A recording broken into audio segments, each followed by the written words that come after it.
இது ஃபர்ஸ்ட் மலேசியாவின் செய்திகள் உங்களுக்காக.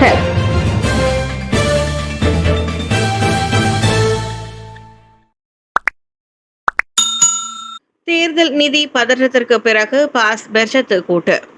தேர்தல் நிதி பிரச்சினைகள் தொடர்பாக அதன் முக்கிய கட்சியான பெர்சத்துவுடன் ஒரு சுருக்கமான ஆனால் பதற்றமான பரிமாற்றத்தை தொடர்ந்து பெரிகத்தான் நேஷனலுக்கான தனது உறுதிப்பாட்டை பாஸ் நேற்று மீண்டும் உறுதிப்படுத்தியது. நேற்று ஒரு அறிக்கையில் பாஸ் துணைத் தலைவர் இட்ரிஸ் அகமது ஒவ்வொரு கட்சியும் அந்தந்த மட்டங்களில் எடுக்கும் முடிவுகளை அனைத்து கட்சிகளும் மதிக்க வேண்டும் என்று கூறினார். 16வது பொது தேர்தலை எதிர்கொள்ளும் முயற்சியில் PNL அதன் கூட்டணி பங்காளிகளுடன் நிற்பதற்கான அதன் உறுதிப்பாட்டை பாஸ் மீண்டும் உறுதிப்படுத்துகிறது. இந்த கூட்டணிக்குள் ஒற்றுமை என்பது மக்கள் மற்றும் தேசத்தின் நலன்களை பேணுவதில் முக்கிய பலமாகும். அதே நேரத்தில் PNI மிகவும் உறுதியான கொள்கை ரீதியான மற்றும் எதிர்காலத்தை நோக்கமாக கொண்ட அரசியல் கூட்டணியாக வலுப்படுத்துகிறது என்று இட்ரிஸ் கூறினார். முன்மொழியப்பட்ட நகர்ப்புற புதுப்பித்தல் சட்டத்தை எதிர்த்து போராடுவது மற்றும் 13 வயது பள்ளி மாணவி ஜாரா கைரினா மகாதிரின் மரணம் போன்ற மக்களை பாதிக்கும் பிரச்சினைகளுக்கு PN தொடர்ந்து முன்னுரிமை அளிக்க வேண்டும் என்று பேராக் பாஸ் ஆணையர் மேலும் கூறினார். ரோன் 95 மானியங்களை பகுத்தறிவு செய்வதன் துவக்கம், வாழ்க்கை செலவு பிரச்சினைகள் மற்றும் மக்கள் PNI பாதுகாக்க நம்பியிருக்கும் பல முக்கிய கவலைகள் ஆகியவை பிற பிரச்சினைகளில் அடங்கும் என்று அவர் கூறினார். RTG திட்ட அணுகுமுறையை MPM மற்றும் MOM பின்பற்ற வேண்டும். விளையாட்டு வீரர்களுக்கான நிதி ஆதரவு மற்றும் வெகுமதிகளை நிர்வகிப்பதில் ரோட் டு கோல்டு RTG திட்டத்தின் அணுகுமுறையை மலேசிய பாராலிம்பிக் மன்றம் MPM மற்றும் மலேசிய ஒலிம்பிக் மன்றம் MOM பின்பற்ற வேண்டும் என்று இளைஞர் மற்றும் விளையாட்டு அமைச்சு பரிந்துரைத்துள்ளது. அவ்வாறு செய்ததன் வழி பாரா திடல்தட வீரர் சியா லீக் ஹோவுக்கு ஏற்பட்டதை போன்ற பிரச்சனைகள் மீண்டும் நிகழாமல் தடுக்க முடியும் என்று இளைஞர் மற்றும் விளையாட்டு அமைச்சர் ஹன்னாயோ தெரிவித்தார். விளையாட்டு வீரர்களுக்கு வழங்குவதாக ஆதரவாளர்கள் உறுதி அளிக்கும் அனைத்து வெகுமதிகளும் போட்டிகள் தொடங்குவதற்கு முன்னர் அதிகாரப்பூர்வ ஒப்பந்த அடிப்படையில் கையொப்பமிடப்படும் முன்னெச்சரிக்கை நடவடிக்கைகளை RTG எடுத்துள்ளதாக ஹன்னாயோ தெரிவித்தார். நமது விளையாட்டு வீரர்கள் பாரிஸ் ஒலிம்பிற்கு சென்றபோது ஒலிம்பிக்கில் தங்கப்பதக்கம் வென்றால் 10 லட்சம் ரிங்கிட் மற்றும் பல்வேறு பரிசுகளை வழங்குவதற்கு பல நிறுவனங்கள் காத்திருந்தன. ஆனால் RTG செய்தது என்னவென்றால் இந்த நிதி ஆதரவு வழங்கிய அனைவரையும் ஒப்பந்தங்களில் கையெழுத்திட செய்தது. அது எழுத்துப்பூர்வ வடிவில் இருந்தது. எனவே RTG ஏற்கனவே இதை செய்துவிட்டது. முன்னதாக இதை பின்பற்றாமல் இருந்த மலேசிய ஒலிம்பிக் மன்றம், மலேசிய பாராலிம்பிக் மன்றம் ஆகியவை தற்போது அதை பின்பற்ற வேண்டியதன் அவசியத்தை நான் காண்கிறேன் என்றார். லிண்டும் கெண்டிரி திட்டத்திற்கு 35 லட்சம் ரிங்கிட் ஒதுக்கீடு. நாடு முழுவதிலும் உள்ள 50,000 டாக்ஸி, வாடகை கார் மற்றும் பள்ளி பேருந்து ஓட்டுநர்கள் பயனடையும் வகையில் சுயதொழில் செய்பவர்களுக்கான சமூக பாதுகாப்பு திட்டம் லிண்டோங் கெண்டிரிக்கு போக்குவரத்து அமைச்சு இவ்வாண்டு 35 லட்சம் ரிங்கிட்டை ஒதுக்கியுள்ளது. இந்த பங்களிப்புக்கான அரசாங்கத்தின் ஒதுக்கீட்டு விகிதம் 70 விழுக்காடாக நிர்ணயிக்கப்பட்டுள்ளது. சமூக பாதுகாப்பு அமைப்பு பெர்காசோ மூலமாக மனிதவள அமைச்சு அத்திட்டத்தை இவ்வாண்டு ஜனவரி 1ஆம் தேதி தொடங்கி அமல்படுத்தியதாக போக்குவரத்து அமைச்சர் அந்தோனிலோ கூறினார். எஞ்சிய 30 விழுக்காடு பங்களிப்பை போக்குவரத்து அமைச்சு ஏற்றுக்கொண்டதாகவும் அவர் தெரிவித்தார். நிதி அமைச்சின் ஒதுக்கீடு இல்லாமல் சிறப்பு பதிவு எண்கள் NPI ஏலங்களின் விற்பனையிலிருந்து கிடைக்கும் வருமானத்தை பயன்படுத்தி அந்த 35 லட்சம் ஒதுக்கீட்டு தொகையை தமது அமைச்சு செலுத்தியதாகவும் அவர் குறிப்பிட்டார். நேற்று பினாங்கு செபரங்ஜயாவில் உள்ள பினாங்கு பெர்காசோ அலுவலகத்தில் இரத்த சுத்திகரிப்பு மையத்தின் திறப்பு விழா மற்றும் லிண்டோங் கெண்டிரி பாதுகாப்பு திட்டத்தை வழங்கும் நிகழ்ச்சிக்கு பின்னர் செய்தியாளர்களிடம் லோக் தெரிவித்தார். கொடுமைப்படுத்துதல் எதிர்ப்பு தீர்ப்பாய மசோதாவை 12 வயதிற்குட்பட்டவர்களுக்கு அப்பால் நீட்டிக்க அரசு பரிசீலனை. கொடுமைப்படுத்துதல் எதிர்ப்பு தீர்ப்பாய மசோதாவின் நோக்கத்தை 18 வயதிற்கு உட்பட்டவர்களுக்கு அப்பால் விரிவுபடுத்துவதற்கான திட்டங்களை அரசாங்கம் பரிசீலித்து வருகிறது.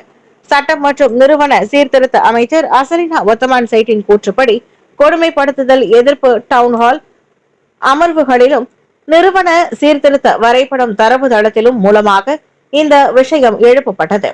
பள்ளிகளில் மட்டுமல்ல, உயர்கல்வி நிறுவனங்களிலும் காவல்துறை மற்றும் இராணுவ கல்லூரிகளிலும் கொடுமைப்படுத்துதல் நடப்பதால் இந்த மசோதா பரந்த வயதினரை உள்ளடக்கியதாக இருக்க வேண்டும் என்ற கோரிக்கைகள் இருப்பதாக அசலினா கூறினார். இது அனைத்து வயதினருக்கும் திறந்தால் அது கல்வி அமைச்சகத்தை மட்டுமல்ல, உயர்கல்வி அமைச்சகம், பொது மற்றும் தனியார் கல்வி நிறுவனங்கள் மற்றும் இராணுவம் மற்றும் காவல் கல்லூரிகளையும் கூட உள்ளடக்கும். ஏனெனில் அங்கு கொடுமைப்படுத்துதல் கூறுகளும் நிகழ்கின்றன. பெங்கரங்கான் நாடாளுமன்ற உறுப்பினராக இருக்கும் அசரினா தற்போது வரைவு செய்யப்பட்டு வரும் மசோதா நாட்டில் கொடுமைப்படுத்துதல் வழக்குகளின் எண்ணிக்கையை குறைப்பதை நோக்கமாக கொண்டுள்ளது என்று கூறினார். பிராய் சர்க்கரை சுத்திகரிப்பு ஆலையின் குத்தகை காலத்தை நீட்டிக்க பரிந்துரை. பினாங்கு பிறையில் உள்ள மலேசிய குழும நிறுவனத்திற்கு சொந்தமான MSM பிராய் சர்க்கரை சுத்திகரிப்பு ஆலையின் நில குத்தகை காலத்தை மேலும் 10 ஆண்டுகளுக்கு நீட்டிப்பதற்கான பரிந்துரையை அமைச்சரவை கூட்டத்திற்கு போக்குவரத்து அமைச்சு கொண்டு செல்லும். RIC எனப்படும் ரயில்வே சொத்து கழகத்திற்கு சொந்தமான நிலத்தில் குத்தகை அடிப்படையில் தற்போது செயல்பட்டு வரும் இந்த தொழிற்சாலையை உடனடியாக இடமாற்றம் அல்லது செயல்பாடுகளை நிறுத்தும்படி கேட்டுக் கொள்ளப்படாது. மாறாக போதுமான கால அவகாசம் வழங்கப்படும் என்று போக்குவரத்து அமைச்சர் ஆந்தோனிலோ கூறினார்.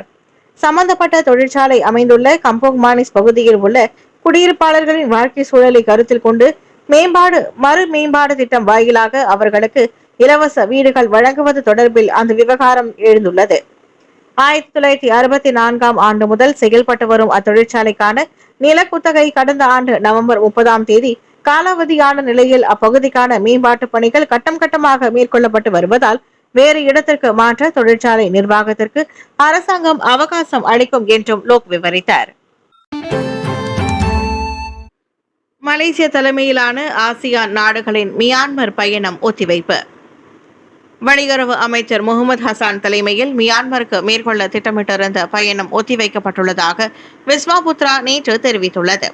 தவிர்க்க முடியாத சூழ்நிலைகள் காரணமாக நேற்று திட்டமிடப்பட்டிருந்த பயணம் ஒத்திவைக்கப்பட்டதாக அமைச்சகம் ஒரு அறிக்கையில் தெரிவித்துள்ளது.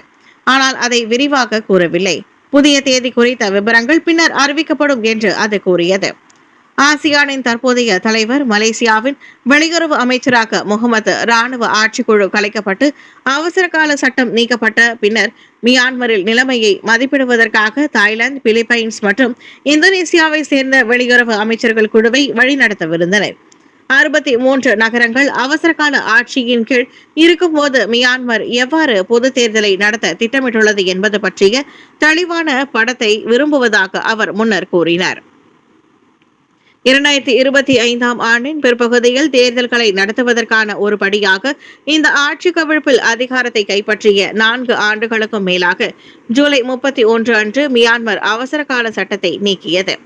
ஆனால் தேர்தல்களை நடத்தும் அதன் திட்டம் பரவலான சர்வதேச கண்டனத்தையும் தொடர்ச்சியான உள் அமைதியின்மையையும் எதிர்கொண்டது. செய்தி நிறுவனங்களுக்கு கடுமையான அபராதம் விதிப்பது அச்சத்தின் சூழலை உருவாக்கும் அபாயம் உள்ளது. ஊடக அமைப்பு கொடியை தவறாக பயன்படுத்துதல் மற்றும் தவறான உள்ளடக்கத்திற்கான சின்சியோ பல்லூடக கார்ப்பரேஷன் பிரகம் மற்றும் சினார் கரங்கான் ஸ்டெம் பிரகம் ஆகியவற்றுக்கு விதிக்கப்பட்ட 1 லட்சம் அபராதம் குறித்து மலேசிய ஊடக குழு கவலை தெரிவித்துள்ளது. அபராதங்கள் அதிகப்படியானவை மற்றும் விகிதாச்சாரமற்றவை என்று விவரிக்கிறது.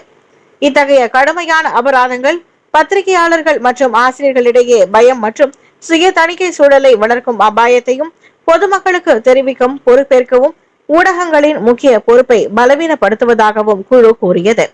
மலேசிய தொடர்பு மற்றும் பல்லூடக ஆணையம் 1998ஆம் ஆண்டு தகவல் மற்றும் தொடர்பு பல்லூடக சட்டத்தின் கீழ் அதன் அமலாக்க அதிகாரங்களை சமநிலையுடனும் நியாயத்துடனும் செயல்படுத்த வேண்டும் என்று அது கூறியது.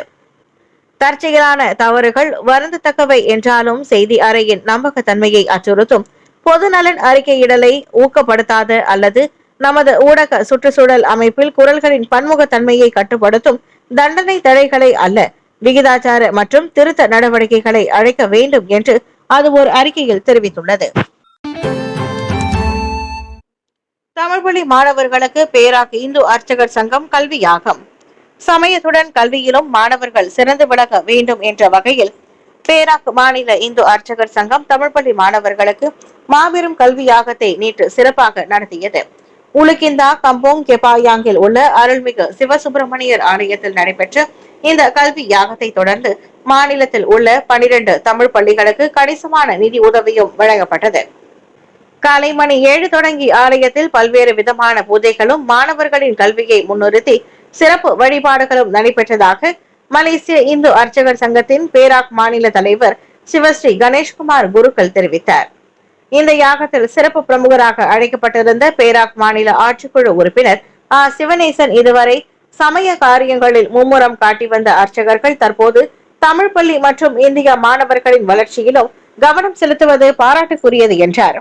இந்த முயற்சி ஆலய நிர்வாகம் தற்போது தொடர்பு கொள்ள வேண்டும் என்று கேட்டுக்கொண்ட அவர் மாநிலத்தில் உள்ள மற்ற ஆலயங்களும் கல்வி சார்ந்த நடவடிக்கைகளுக்கு முன்னுரிமை அளிக்க வேண்டும் என்று வலியுறுத்தினார். மேலும் மாநில அளவில் சங்கம் சிறந்த வளர்ச்சி அடைய பேராக் அர்ச்சகர் சங்கத்திற்கு சிவனேசன் 25,000 ரிங்கிட் மானியமும் வழங்கினார். புதிய உருமாற்று தொற்று XFG பரவுவதை சுகாதார அமைச்சு அணுக்கமாக கண்காணிக்கும். நாடு தற்போது முடிவில்லா தொற்று நிலையில் இருந்தாலும் COVID-19 புதிய உருமாற்று தொற்றான XFG பரவுவதை சுகாதார அமைச்சு தொடர்ந்து அணுக்கமாக கண்காணித்து வருகிறது. ஒமிக்ரானின் துணை உருமாற்று தொற்றான XFG அதன் வீரியத்தின் அளவு அச்சுறுத்தும் வகையில் இல்லை என்றும் இதுவரை ஒரே ஒரு மரணம் மட்டுமே பதிவாகி உள்ளதாகவும் சுகாதார அமைச்சர் டாக்டர் ஜுல்கிஃப்லி அகமது தெரிவித்தார். துணை உருமாற்று தொற்றான XFG 9.1 விழுக்காடு பதிவாகி இருக்கும் நிலையில் GM1 மற்றும் XEC தலா 17.4 விழுக்காடு மற்றும் 12.7 விழுக்காடு பதிவாகி உள்ளதாக அவர் கூறினார். நேற்று கோலாலம்பூரில் நடைபெற்ற செய்தியாளர் சந்திப்பில் டாக்டர் ஜுல்கிஃப்லி அத்தகவலை பகிர்ந்து கொண்டார். சுகாதார அமைச்சும் தேசிய அவசர கால தயார்நிலை மற்றும் பதிலளிப்பு மையம் CPRC எப்போதும் தயாராக இருப்பதாகவும் தற்போதைய சூழ்நிலையை தமது தரப்பு இலகுவாக எடுத்துக்கொள்ளவில்லை என்றும் அவர் வலியுறுத்தினார். டிக்டாக் பேச்சுவார்த்தையின் ட்ரம்ப் ஷி ஜின்பிங் முன்னேற்றம். டிக்டாக் தொடர்பான பேச்சுவார்த்தையில் அமெரிக்க அதிபர் டொனால்டு டிரம்பும் சீன அதிபர் ஷி ஜின்பிங்கும் முன்னேற்றம் கண்டுள்ள நிலையில் இன்னும் 6 வாரங்களில் இருவரும் நேருக்கு நேர் சந்திப்பர்.